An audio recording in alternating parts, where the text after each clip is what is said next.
வணக்கம் நண்பர்களே, இன்னைக்கு எங்கள் அம்மாவோட ஸ்பெஷல் மீன் குழம்பு எப்படி செய்யலான்னு பார்க்கலாம்.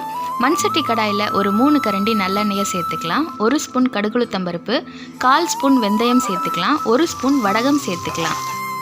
4 பெரிய சைஸ் வெங்காயம், 3 தக்காளியை கட் பண்ணி வச்சுருக்கேன், அதையும் சேர்த்து நல்லா வதக்கிடலாம். ஒரு கையளவுக்கு சின்ன வெங்காயத்தை அம்மியில் நல்லா நசுக்கிடலாம். 10 பல் பூண்டையும் அதே மாதிரி அரைச்சிடலாம். அதோடு சேர்த்து 3 பச்சை மிளகாய், கொஞ்சம் கருவேப்பிலையும் சேர்த்து நல்லா பச்சை வாசனை போகிற அளவுக்கு வதக்கி விட்டுடலாம்.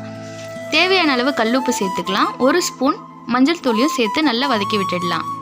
இந்த பதத்துக்கு வதங்கி வந்த பிறகு ஒரு எலுமிச்சை சைஸ் அளவுக்கு புளியை தண்ணியில் ஊற வச்சு கரைச்சி சேர்த்துக்கலாம்.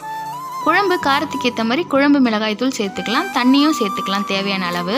1 ஸ்பூன் சிகப்பு மிளகாய்த்தூள், 1 ஸ்பூன் தனியாத்தூள் சேர்த்து நல்லா மிக்ஸ் பண்ணி விட்டுடலாம். குழம்பு நல்லா கொதிச்சு வரட்டும். அந்த ஸ்டேஜில் வாஷ் பண்ணி வச்ச மீன் துண்டுகளை அதில் சேர்த்துடலாம்.